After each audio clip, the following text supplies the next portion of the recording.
Who's the best small forward for fantasy basketball? Who's second best? Who's third best? Who's fourth best? Who's fifth best? Who's sixth best? Who's seventh best? Let's do it all. Michael Bolton. Thanks, Josh. It's Michael Bolton here, and it's time for another episode of the Locked On Fantasy Basketball Podcast. Let's get to it. Let's get to it, indeed. You are Locked On Fantasy, your daily NBA fantasy podcast. Part of the Locked On Podcast Network, your team every day. Hello and welcome to the Locked On Fantasy Basketball Podcast, brought to you by Basketball Monster. My name is Josh Lloyd. I'm going to have to rush through this one. I've got to go down to the ATM at Chase. Got some money to take out. I'm also the lead fantasy analyst at basketballmonster.com, and you can find me on Twitter, as always, at redrock_bball, on TikTok at redrock_bball, and on Instagram at Locked On Fantasy Basketball. Today's episode is brought to you by Game Time. Download the Game Time app, create an account, and use the code LOCKEDONNBA for $20 off your first purchase. Terms apply. Download Game Time today. What time is it? Game Time. Thank you also for making Locked On Fantasy Basketball your first listen every day. We are free. We are available on all platforms, so give it a thumb, give it a double bang, and leave those comments down below. We've done point guards, we've done small forwards. So, no, we haven't. We've done point guards and shooting guards. Now, we're doing small forwards. Using Yahoo Positional eligibility to look at the players that sit in these tiers. Quick disclaimer, tier does not equal round. You do not have to take the player in that tier, in that order, or in that spot. Use the draft room, use ADP to try and get as much value as you can. Be very mindful of the way your team is built and what stats you need. Try and accumulate as much value as possible. This is for category leagues, not for points leagues. So be aware of that as well. You know the sort of guys that move up and down with the points versus categories. It's not like nothing here is hard or fast necessarily. Finding the delineations between tiers is sometimes difficult. And sometimes all it is like, I think this guy's playing a couple of extra minutes or a couple of few minutes, and that bumps them up or down. And that stuff can change quite a bit. So there's a bit of, there's numbers, there's projections, there's statistics that go into it. Some of it is gut feel, and some of it is just like, oh, well, it's luck. We'll see what happens. That's how most of this stuff goes when we're out here playing fantasy sports. Like I said, we are here to talk about the small forwards. There is duplication, of course, across the positions. A lot of guys that play shooting guard will also be eligible at small forward. A lot of guys that are eligible at small forward will be eligible in the next one for power forwards. But let's start, at least in this one, we won't have to deal with Luka Doncic and Tyrese Halliburton and LaMelo Ball because they haven't been given that eligibility, thank God, over on Yahoo. But we will start with a guy that was in the shooting guard eligible zone. He was in one of those tiers there, but Anthony Edwards sits in tier 1 for small forwards. I've also got him there with Jayson Tatum, who is an interesting player. We'll talk about Edwards just quickly here to start things off. Edwards has an ADP of 11, 9 on ESPN, which is bordering on a little bit too high, but 2-3 extra points per game, and he probably does justify that. 46% from the field up to 48. Get an extra 2 free throws, and we're good. He's awesome. He's been crowned at certain points a little bit too early. I think some of those ADP numbers are maybe somewhat too high. But when we're talking about the scarcity of certain categories in fantasy, I don't mind him second round. There'll be a lot of people who look at Jayson Tatum as a first round player, be like, he never gets hurt. Cool. The correct statement should be he hasn't really ever gotten seriously hurt. Because he might. And if you picked Jayson Tatum at 4 or 5 last season because he doesn't get hurt, well, I don't think it worked out that well for you. Because A, he did miss some time, and B, he was nowhere near a first-round guy. And yeah, there'll probably be some early season bumps to his numbers with Porzingis out, but I don't know that he's a first-round per-game player this season, Tatum.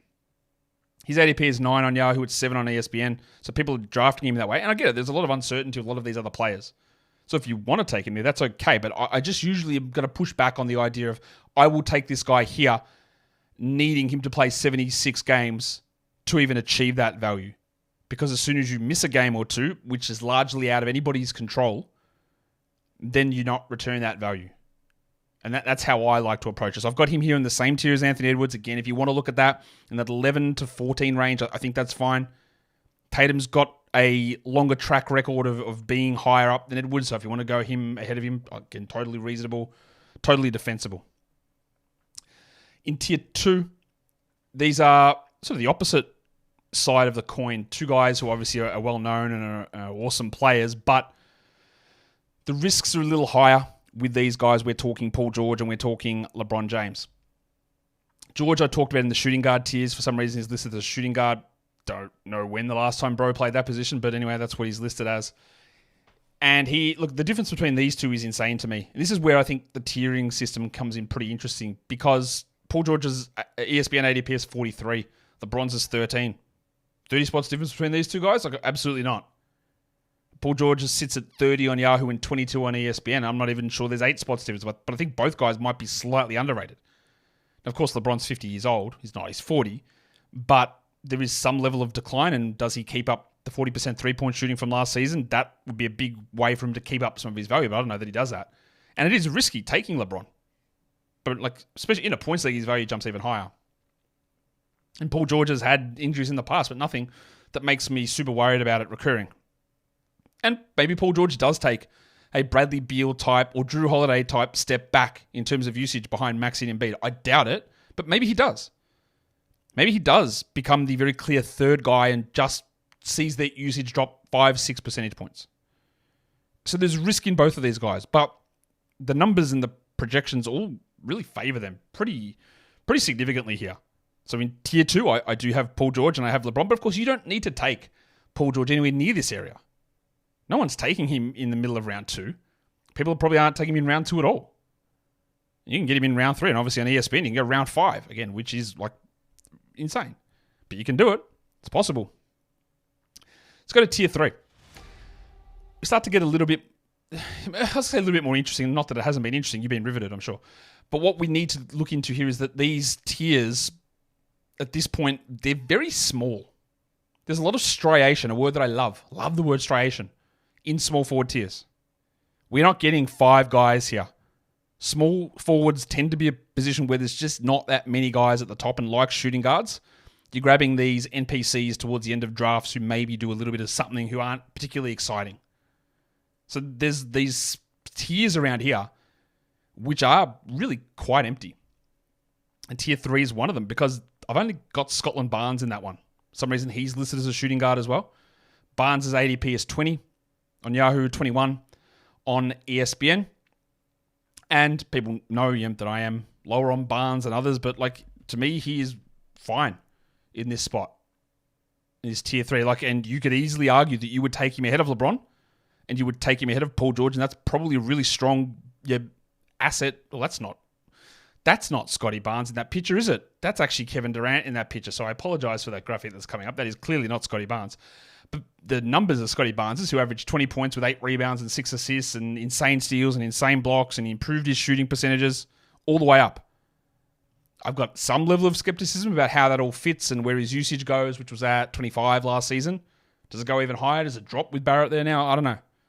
But I think you're taking Barnes ahead of George and LeBron is a pretty decent use of assets, because those guys are going to slide behind him. And then you can find a way to be able to get all these guys onto your roster. That's the way that we try and manage these draft pick assets that we have. So I've got Barnes sitting there in tier 3. Now, that will bring the question up, I'm sure, from many of you, of hey, that guy that you mistakenly put in that graphic for Scottie Barnes, where's Kevin Durant in this? Well, obviously he hasn't come up yet. And we're going to get to him in a sec. But today's episode is brought to you by BetterHelp. As we get older, it is very, very common that you lose your childlike wonder and curiosity. You might stop learning. You might stop being interested in doing new things or finding out new things. And that's just not a fun way to go about life, is it? We can always pick up new skills at any point, and therapy is one of those. No, it's not a skill. You're not learning to become a therapist, of course. But it can help you unlock that joy again. That back to school era in your life of trying to find new things and be interested and have curiosity and take that time for yourself to grow and improve and all that stuff, which is really great for anyone, really. So when you're looking or thinking of starting therapy, BetterHelp is going to be the place that you go. You just do it straight online, phone, computer, whatever. You log in, you fill out a questionnaire. They match you up with a therapist who fits your needs, and then you get ahead to chat. Now, that might not work every time, because that's just the nature of people. So BetterHelp enables you to change your therapist at any point free of charge. So if you're thinking of starting therapy, get in there with BetterHelp and rediscover your curiosity. Visit betterhelp.com/lockedonnba today to get 10% off your first month. That is BetterHelp, HELP.com/lockedonnba. Okay, so that's 3 tiers done. We're going to talk, let's talk about tier 4 now. And I'm guessing this is the one where we do talk about Kevin Durant.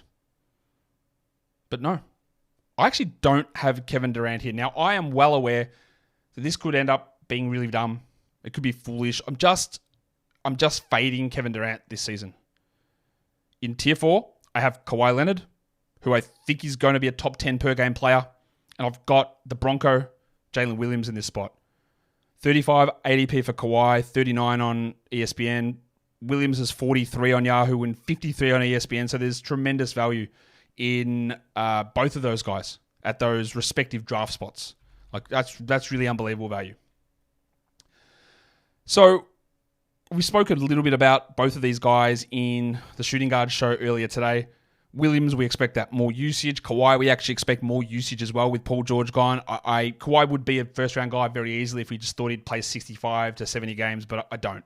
So that's why I don't have him that high. So this is trying to take some of that risk into consideration about where Kawhi plays and how often he plays, and the multiple meniscus injuries is always going to be my concern with him, that I don't really want a huge part of him in the first 2 rounds. But round 3, which is around this area of Jalen Williams, round 4 maybe, I'm okay with it. I'm okay with that in that spot. And we've talked about that quite a bit.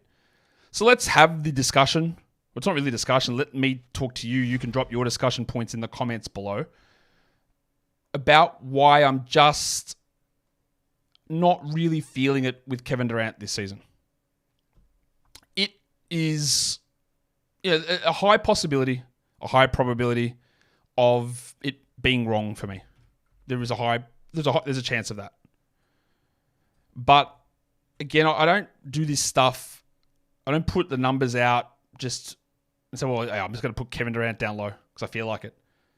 It's about trying to balance the rankings and balance the projections. And again, these numbers, they're not numbers that I just make up.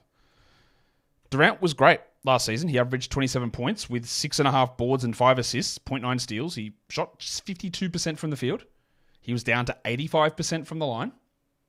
He is 36 years of age, Kevin Durant, and he played 37 minutes a night. This is why I am a little down on Durant. He is older. As you get older, you get worse, unless you're LeBron, as a general rule. Over the final, 27 games of the final 16 games of last season, 36 minutes a night, Durant averaged 22 points a game.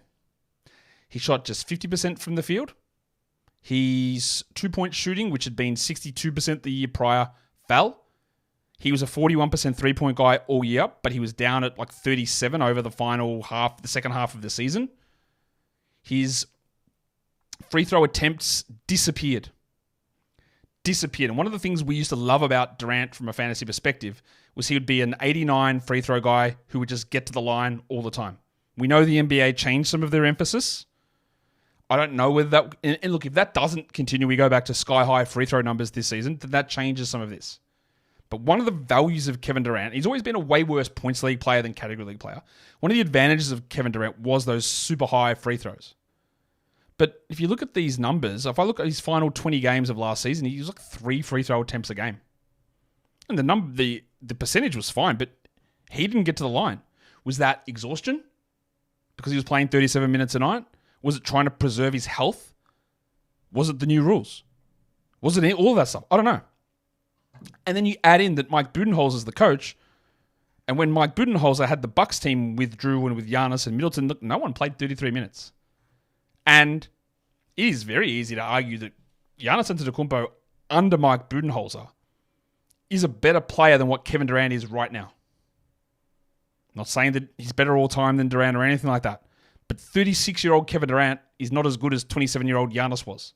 And they're different game styles, and maybe Durant does just play those 37, but Budenholzer has been really clear about keeping those minutes lower. If we get word from him through at media day about that he's going to just roll these guys a million minutes, then I reassess this. But I've seen Budenholzer do this for years. He did it in Atlanta as well. He did it in Milwaukee and successfully. And I have to think that that's going to be in play again here for Durant. Like, Durant was like a top 20. He was like the 25th best player over the last 2 months of last season. So it's not outrageous, I don't think, for me to suggest that he's not worth pick 14. You could easily put him into tier 4 with Williams and with Kawhi. I think Kawhi is going to be significantly better than Durant on a per-game basis. And I also am not willing to trust that Durant's playing 75 games again. I don't think that's going to happen. So, yeah, that's where we get into some of those concerns. And that's it. That's my reasoning. Easy ways to pick apart that and go against it and say, well, he will just play more minutes and the free throws will go back up and the shooting percentage will jump back up. But maybe it doesn't. Maybe it doesn't. That's where I'm at with that. Let's talk tier 6. One of these tiers is going to end up having more than one player in it. I'm sure that'll happen. And this is one of them. We've got 2 players.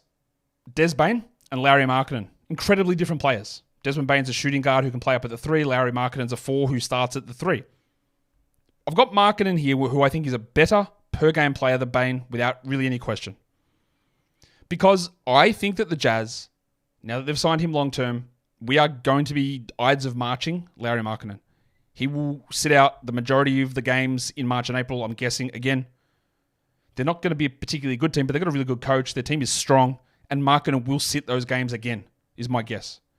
There are not many teams that I look at that go, you decidedly got worse deliberately, so you can really push into that, and they are one of them, and they have absolutely no bones about making this move, and they will do it again.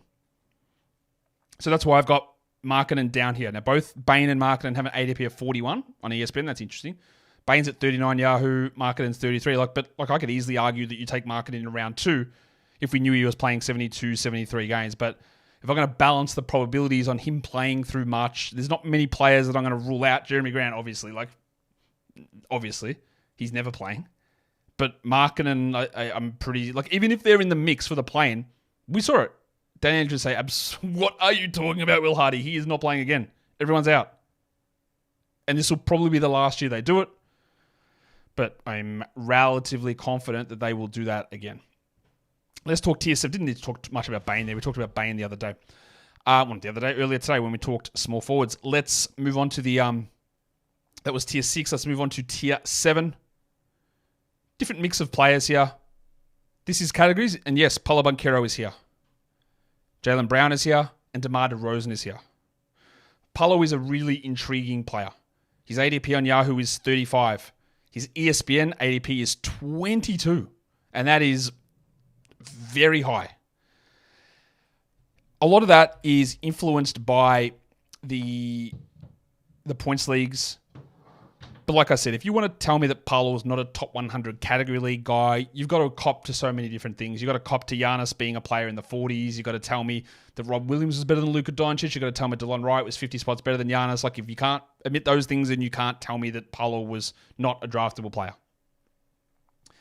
23 points, 7 rebounds, 5 assists. Yeah, the percentages are not great. The defensive stats are not ideal.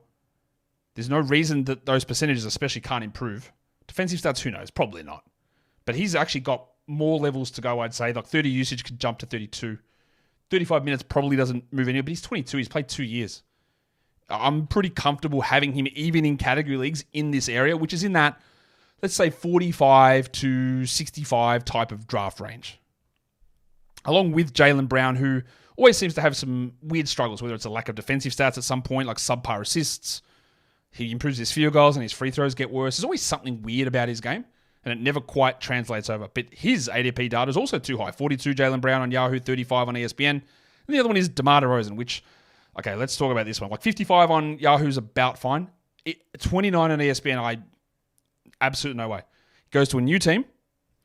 Much like Kevin Durant, he played 1 million minutes last season. And I don't think that Mike Brown will be doing that this year. I don't think he's going to be leading the league in minutes at his age. He's not going to be the number one usage option, which he was in Chicago. Or if he is, there's Fox and Sabonis, or Fox will probably be that guy. So he's going to step back. He's probably not taking any threes or generating defensive stats. He's got elite free throws. We know that. Field goal percentage is usually pretty good. But because he's elite at mid-ranges, that means the field goal never goes super, super high. So 29's an insane number. But I think tier 7 feels about the right spot for DeMar DeRozan. Let's take a look now at tier number 8. Talking small forwards. Got 2 players in this one as well. And we're going to go to Pascal Siakam in Indiana and Franz Wagner in Orlando. Siakam's ADP on ESPN, crazy again. That is a points league base at 40. We are not touching him there in a category format. On Yahoo, it sits at 53, while Franz is at 46 on Yahoo, which is probably a little high, and 53 on ESPN.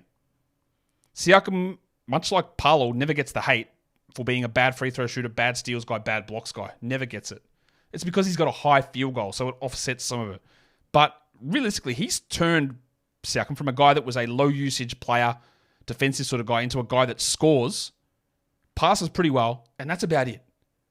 And that limits his category appeal. And then there's Wagner, which again, I beg everybody when you play fantasy. I beg everybody to have short-term memory, move on from failures or whatever, but also you need to look back a little further because there'll be people who will swear black and blue, man, I can't take Franz, he can't shoot. Yep, he struggled at the Olympics. He shot really poorly from 3 last year. And shot 36% from 3 in 2 full NBA seasons prior to that.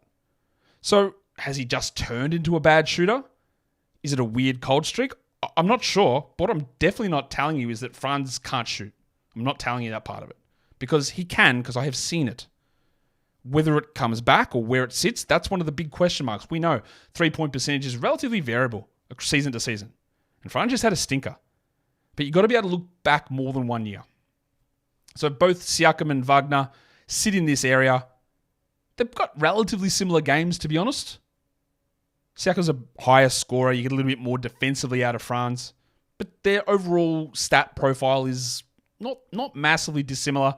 They're in tier 8. Today's episode is brought to you by the Game Time app. Right now, Game Time, new feature. We love a new feature on Game Time. They've got it for us now called Game Time Picks. Instead of having to sift through every ticket option that's available, all they do is they find the best ones for the event that you choose, and they just highlight them and put them at the top.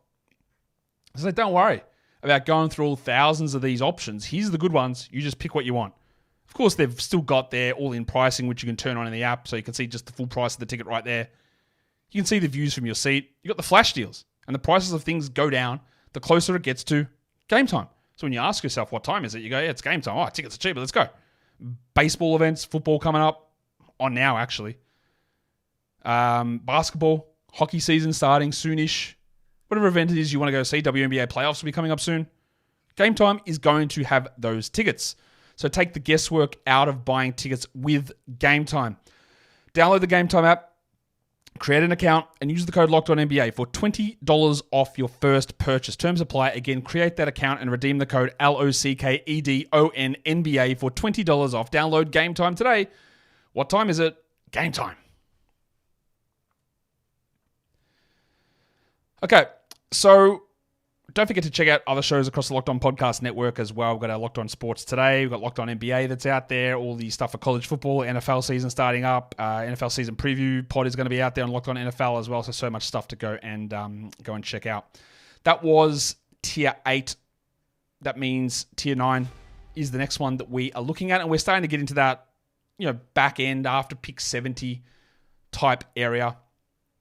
There's a lot more players in these, maybe like after pick 60. There's a lot of players in these tiers. So let's go through some of them. Mikal Bridges, Jimmy Butler, Alex Caruso, Josh Giddey, and the thick hogsman Tobias Harris. Now again, you'll say some of these names don't really appear to be in the same zone as some of these, and the one that will stand out it might be Mikal Bridges. It might be Jimmy Butler, and you go, they're way better. I don't trust Jimmy Butler at all to be healthy. Jimmy Butler also took some sizable, I thought, injuries obviously a problem, but I thought even some of his play last year took some steps back. He wasn't the same Jimmy Butler, hence why the Heat don't want to give him a full max extension, and that's why there was some of those problems there. Butler's got an ADP of 48. He's 35. He had a 23 usage last season. He averaged 21 points, 5 rebounds, 5 assists. The steals were down at 1.3. He was under 50% from the field. He didn't get to the line as much. And like Durant, if the crackdown on free throws continues, well, a lot of Jimmy's value is tied in that category and it comes down. And that is a worry. Tied in with just declining ability. He's older. It happens. The steal rate being lower. Maybe there is more usage that goes through Bam. Maybe there is more that goes through a fully healthy Tyler Hero and a full season of Terry Rozier. I just would not want to invest in Jimmy Butler in an earlier spot than this area. Bridges, we went through quite a bit on the shooting guard show. Same with Alex Caruso and Josh Giddey. But you know my thoughts on Tobias Harris. I don't particularly love him as a player. But I do think that he moves from the third offensive option to the second offensive option in Detroit. He will start. He will provide spacing for Cade Cunningham. And he's just totally reasonable as a player. I believe he was like the 65th best player last season per game. So why wouldn't he be around the same this year? People are very critical. And people have this idea, man, yeah, if I'd grab him if he failed to pick 100. All right. That's not happening because why would it? I know he sucked last season at the end. People hate this guy for whatever reason. A lot of it's to do with contract. But sometimes we just got to look at, like, what is the value? Like, his ESPN ADP at 95 is crazy. Why are people letting him fall that far? He is way better than that. He was way better than that last year. And what was a really bad year? And you know what? Maybe in Detroit, they do shut guys down in the second half. But I also not as convinced that they are going to be doing that the way that Utah is. They've cleaned house, new coaches, everyone in. And I just think they're going to want to hopefully be a little bit better. Whether they can be or not, I don't know. But I think they want to be a little bit better. Got a few more Tier 9 guys to talk about. So Bridges, there's Mikal Bridges, Jimmy Butler, Alex Caruso, Josh Giddey, Toby Harris. And we've got Zach LaVine, Brandon Miller, Trey Murphy, and Devin Vassell. We talked about Miller, LaVine, and Vassell last game.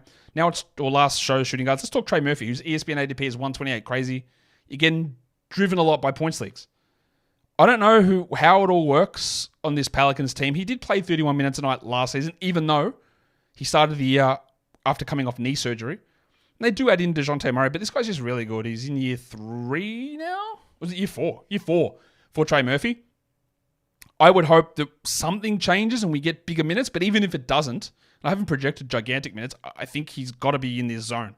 But you don't have to take him in this spot. You can let him fall around 2 rounds after a lot of these other guys here. And he is shaping up to me to be a pretty strong sleeper. Maybe a sleeper's the wrong word. Just a guy that I think he can get at maybe a little bit of value later on. So he pairs up there in Tier 9. Let's go through to Tier 10 of the small forwards for fantasy basketball.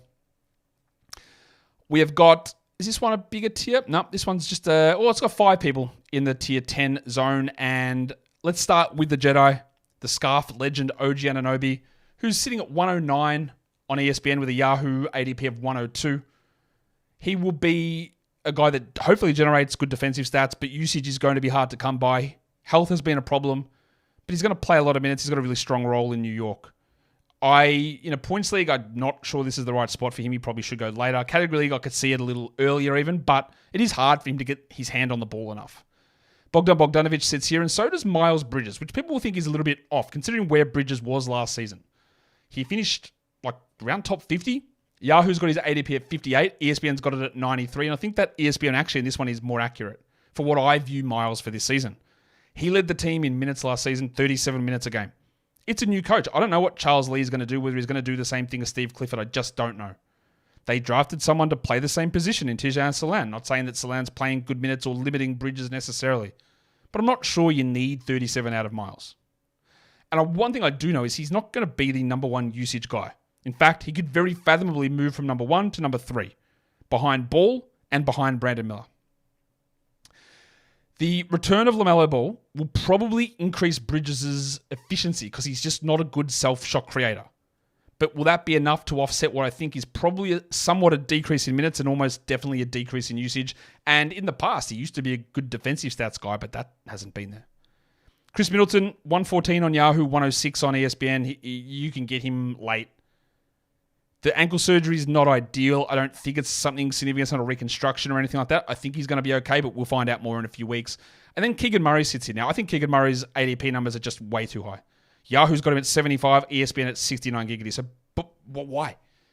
He moves into, in their most used lineups, he, to me, would be the clear fifth guy.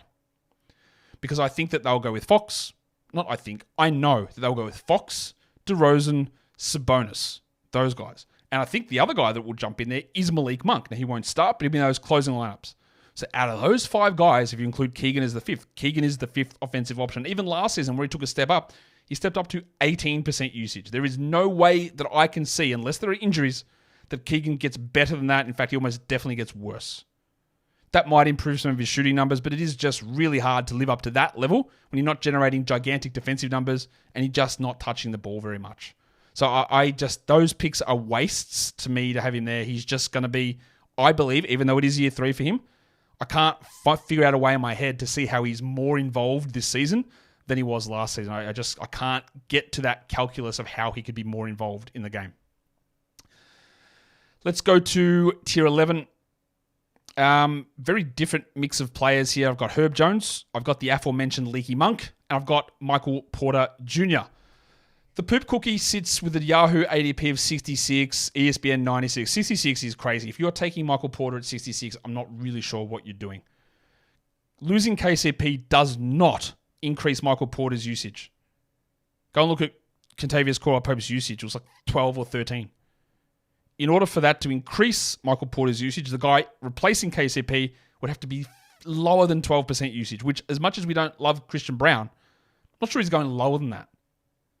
We got a pretty good run with his health last season, Porter. Do we bank on that again? Not really. And so I like him in this area, but not earlier. Now, Monk's a different sort of story. I don't know what his minutes are going to be like. Did they promise him a larger role after signing that contract, which was a little bit cheaper than expected? I don't think he's going to start, but like, he handles the ball. He's a backup point guard. He scores, he shoots. Be interesting to see how they use him. And then Herb Jones, we know the story there. Turned into a really good shooter. Doesn't take big volume, but good shooter. The minutes become the tougher part there with DeJounte arriving. But steals, great. Blocks, solid. Hit his free throws at a very high rate. Hit his threes at a pretty good rate. Never going to be a usage guy, never going to be a points guy or rebounds or assists. Just does the other thing. So these are very, very different players. And it's up to you to sort of figure out the way that your team needs them. Let's talk tier 12, which I believe is... Oh, it's not that big. I thought it was a little bit bigger, but it's not. It's only got 4 players in it. Rowan Barrett is in this mix. I think that the efficiency or the field... I say efficiency, but I don't mean efficiency. I mean field goal percentage. I think the field goal percentage increase from Barrett last season was real. He just cut out the garbage shots. He didn't take as many threes. He didn't take any mid-ranges. He finished at the rim. He finished at the rim at a high rate, and that might change, but he just got to the rim, and that is where he took his shots, which is a great way to keep your field goals up. Now, I don't know what happened to his free throws, because they were terrible. They disappeared. He's never going to be a defensive stats player, but he's going to be pretty good usage with pretty good minutes on very good field goals with some rebounds and assists. I've got Brandon Ingram here too. I detailed this on the shooting guard chart. I just don't really buy it. Defensive stats are non-existent. How does he fit on a team now with DeJounte and Zion, along with CJ and the up-and-coming Trey Murphy? Maybe he gets traded, but nobody wants him for what he's asking for. And he's just not a good category league head-to-head player. Then the 2 Thompsons. Amen Thompson, Klay Thompson. If Amen played 30, he's miles ahead here. Klay can't really push much higher than this. He's a safer, lower points, but okay threes and good free throw player on low attempts. And there's not much more that happens from that, I don't think. Let's look at tier 13, which is... what has it got? 5 players in tier 13. We've got the big Ragu, Dante DiVincenzo. Hard to see the impact being the same as last year. I do finally have the Ides of March Jeremy Grant here. This man played power forward a lot of last season. He will play power forward again. He will not, I'm guessing if they're bad, play in March or April again. His rebound numbers are honestly pathetic. This is a guy that has gotten so much money and he has loved doing that. But he has changed his game completely. A bit like Siakam, except Siakam's good. Grant never rebounds, passes, steals, blocks, does anything. He's a no-contact shooter, which has been better. He's been good at that. But that doesn't translate into goodness fantasy-wise. I've got John Isaac here as well. It's really hard to take Jonathan Isaac. They played him a lot more minutes in the playoffs than I thought they would. And I don't think he's going to sit at 17 minutes a night. 21, maybe. That's probably enough to consider. But of course, if it doesn't happen, then we just move on. I've got Jeremy Sohan and Andrew Wiggins here. players that have had some problems with shooting percentages. Sohan had to learn a new skill last year. I don't think he'll do that this year. I think we'll see some of his defensive numbers move back up, Jeremy. Keeping some okay rebounds and some okay assists. I think he'll be a starter, and I think there's room to improve that shooting significantly. And Wiggins was terrible. He was better down the stretch. How they work him and Jackson Davis and Kuminga and Green and who gets those minutes, I'm not sure. How out are they on Wiggins where they might just start Kuminga, TJD and Green and have Wiggins off the bench? That is possible too.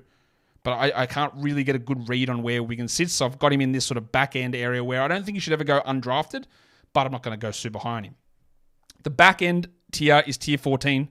There's a lot of names here. A lot of people will argue that Denny Avdia should be much higher, and I understand that. He had a really good stretch for Washington last season. There are people that say that he went to a worse team. I vehemently disagree with that. That is a much better team.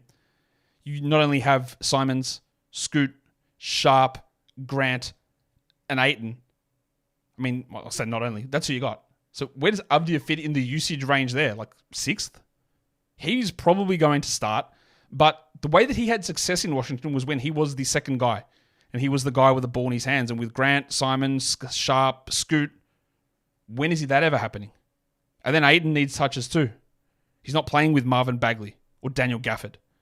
So I, admittedly, bias on the side, I was not as high on what he did last season. I thought there were a lot of fluctuations in his performance, and he really was an opportunity guy. And I'm not sure that opportunity is right here.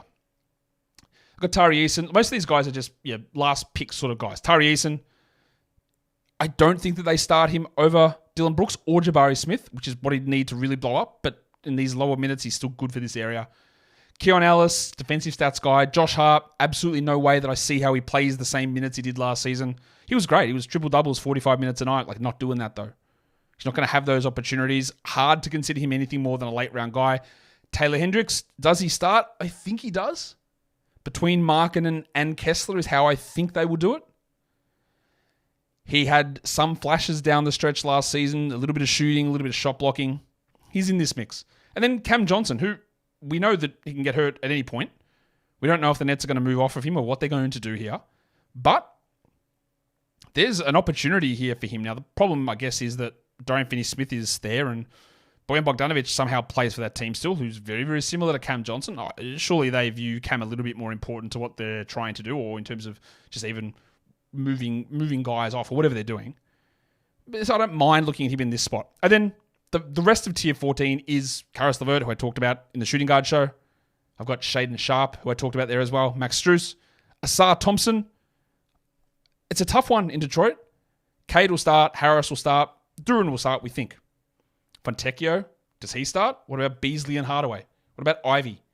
What about Ron Holland? I don't think Holland will start, but we also didn't think Asar would start at the beginning of last season.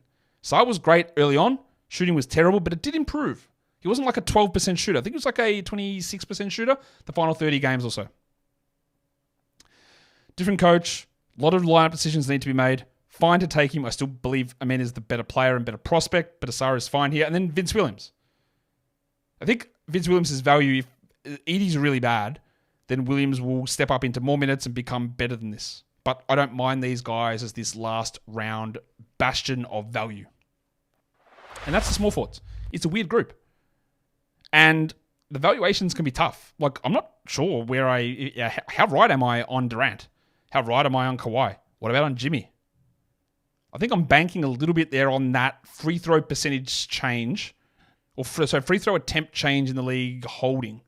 Because that happened for the last 25% of the season. So it's not reflected in season-long numbers. So you can look at the season-long numbers for Durant and for Butler and they look fine.